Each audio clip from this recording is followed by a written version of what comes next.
Hello everyone. Today I am going to explain the further things of the evaluation of the achievements जो भी हम लोगों ने economic policies बनाई थी 1950 to 1990 फर्स्ट 7 5 year plans में, उसको हम फर्दर लेकर चलते हैं. In my previous video I have explained you about the institutional reforms और you can say the land reforms, and today I'll be taking up the topic technical reforms.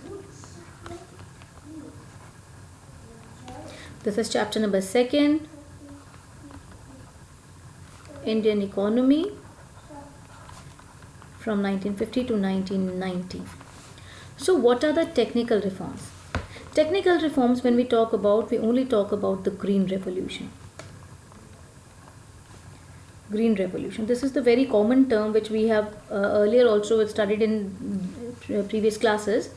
Green revolution, एक revolution ऐसा, green हमेशा हमारी किससे जुड़ा होता है, हमारी नेचर से जुड़ा हुआ होता है. Now here we are talking about green revolution, we are directly talking about using the best technique for agriculture, trying to use the best technique for agriculture. Now we know that more than 80% of the population is dependent on agriculture. तो उस time पे our production was very less because on the eve of independence the agriculture production was less, productivity was less, irrigation facility was not there, कोई पैसा investment वगैरह नहीं किया गया था. So here the government took the technical reforms, green revolution लेके आए. Green revolution में क्या था कि we introduced, that means green revolution refers to increase the production of food grains, increase the production of food grains. Right now किससे बढ़ानी है? By using HYV seeds. HYV seeds use करना, high yielding variety seeds. Now when we started using HYV seeds initially in the first phase, it was only for 2 crops, wheat and rice. सिर्फ 2 ही crops के लिए initially आया था, लेकिन बाद में जो है और बाकी क्रॉप्स के लिए ये लेटर फेजेस में, सेकेंड फेजेस में बढ़ गया था. अब ये जो HYV सीड्स होते हैं, दे रिक्वायर एक पर्टिकुलर क्वांटिटी कह सकते, require particular quantity of water supply. भाई इतना वाटर सप्लाई होना चाहिए, इतना फर्टिलाइज़र यूज़ होना चाहिए, इतना पेस्टिसाइड यूज़ होना चाहिए.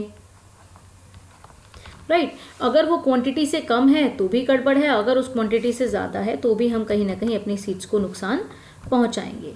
Right so here they talk about the HYV seeds which helped us, जिसके अंदर हम लोगों ने अपने प्रोडक्शन को बढ़ाया.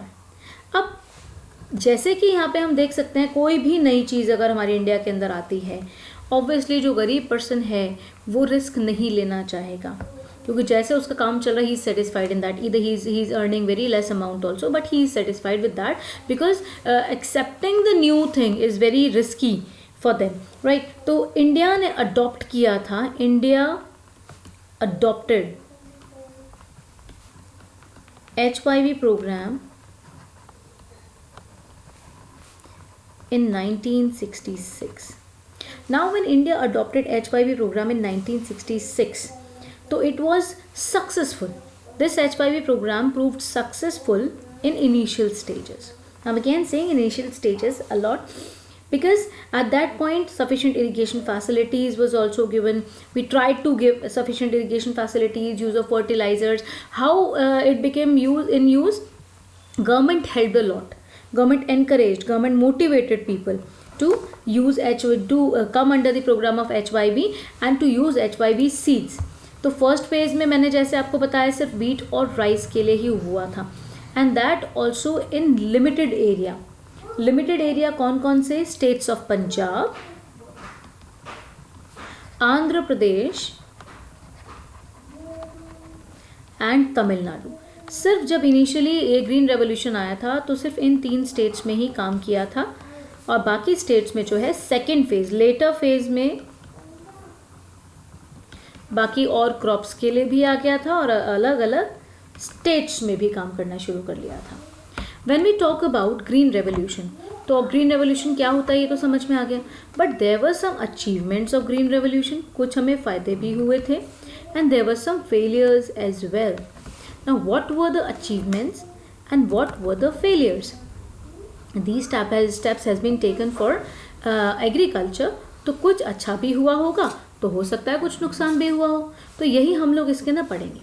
Now what were the achievements? Number 1 achievement, अब लोग मार्केटेबल सरप्लस बनाने लग गए थे. जब प्रोडक्टिविटी अच्छी हुई, पहले प्रोडक्शन कम था, प्रोडक्टिविटी कम थी, लोग इतना बना नहीं पाते थे कि वो मार्केट में बेचें.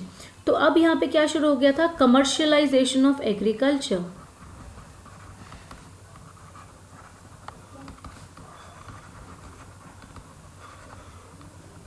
इसमें क्या था? Marketable surplus. मार्केटेबल सरप्लस का मतलब कि और ज़्यादा उनका एक्स्ट्रा बनता था, सरप्लस बनता था, जिससे वो लोग क्या करते थे? आगे बेचते थे. अपने सब्सिस्टेंस फार्मिंग तो हुई प्लस साथ में अब वो इतना ज़्यादा बना लेते थे कि वो मार्केट में बेचते थे. Good proportion, right. उन्होंने गवर्नमेंट को भी बहुत ज़्यादा इनेबल किया कि गवर्नमेंट के पास बहुत ज़्यादा फूड स्टोरेजेस होने लग गए थे, गवर्नमेंट के पास बफर स्टॉक्स बन गए थे, इतना ज़्यादा जो है हमारे यहाँ प्रोडक्शन बना था. तो ये हमें बहुत फ़ायदा मिला ग्रीन रेवोल्यूशन से. दूसरा हम कह सकते हैं कि फ़ायदा मिला कैसे था? We can say that increase in production and productivity. This was the achievement of the green revolution, कि हमारी प्रोडक्टिविटी पर हेक्टेयर जो हमारा प्रोडक्शन था वो भी बढ़ा एंड ओवरऑल प्रोडक्शन भी हमारा इंक्रीज हुआ. And we can also say that जब हमारा खेती का काम बढ़ने लगा, obviously we need labour also, and when we are in need of labour, that means हम लेबर को काम पे लगाएंगे, लेबर को काम देंगे तो हमारे जो एम्प्लॉयमेंट है वो भी बढ़ेगा. तो ये भी हमें बहुत बेनिफिट मिला. इंक्रीज इन एम्प्लॉयमेंट हुआ हमारे यहाँ. एक्सेस लेबर को हमने एग्रीकल्चर में लगाया. जब एग्रीकल्चर में लोग लग रहे हैं, इनकम जनरेट हुई because of the increase in income as well. This is all the achievement of the green revolution.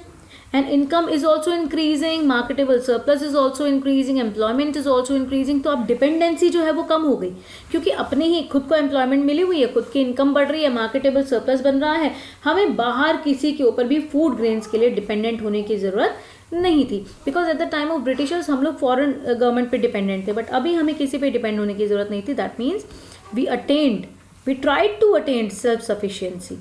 ये भी हमारा एक लॉन्ग टर्म गोल है.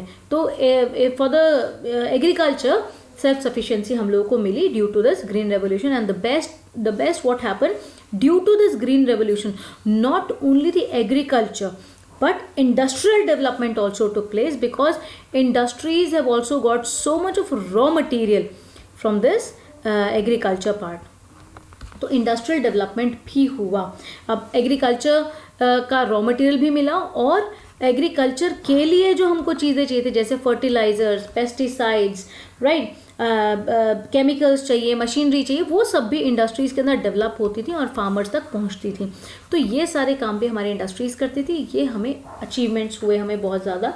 अब कुछ ना कुछ फेलियर्स भी होते हैं, शॉर्ट कमिंग्स भी होते हैं. कहाँ कहाँ पे हमारा ग्रीन रेवोल्यूशन काम नहीं किया.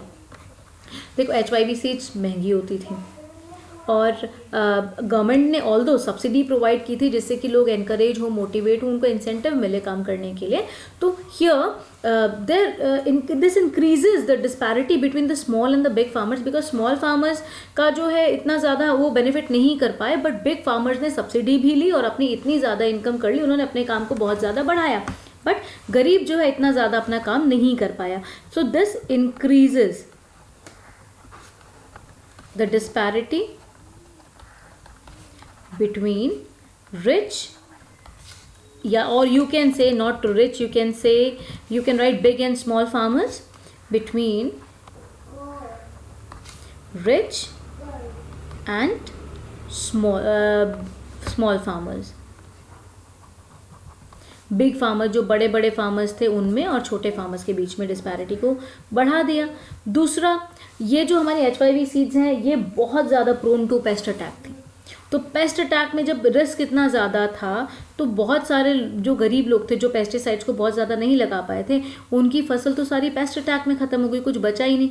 अब जो फार्मर्स जो है इन्होंने ये पॉलिसी तो अपना ली बट इतना पैसा ऊपर से नहीं लगा पाए पेस्टिसाइड्स वगैरह, तो उनकी सारी फसल खराब हो गई। तो ये जो है बहुत बड़ा हमारा ये ड्रॉबैक रहा, फेलियर रहा ग्रीन रेवोल्यूशन का। So this risk of paste attack.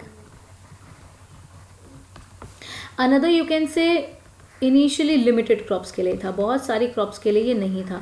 और जब वो एक सिर्फ 3 स्टेट्स के अंदर लगा, हमारे आंध्र प्रदेश, पंजाब एंड तमिलनाडु में, तो रीजनल इम्बैलेंस हुआ। कहीं कहीं तो हमारी प्रोडक्टिविटी बहुत अच्छी हो गई, एम्प्लॉयमेंट अच्छा हो गया, लेकिन जहाँ पर हम इसे नहीं लगा पाए थे वहाँ पर क्या, वहाँ पे अभी भी बैकवर्ड थी हमारी agriculture. So this was the regional inequalities, regional imbalance. तो ये हमारे जो थे फेलियर्स थे। I hope you understand the Green Revolution. Now we will be studying the critical appraisal of agriculture or the whole economic planning from 1950 to 1990 in my next video. So till here, please go through it. If you have any problem, you can ask me anytime. Thank you. God bless you all, dear ones.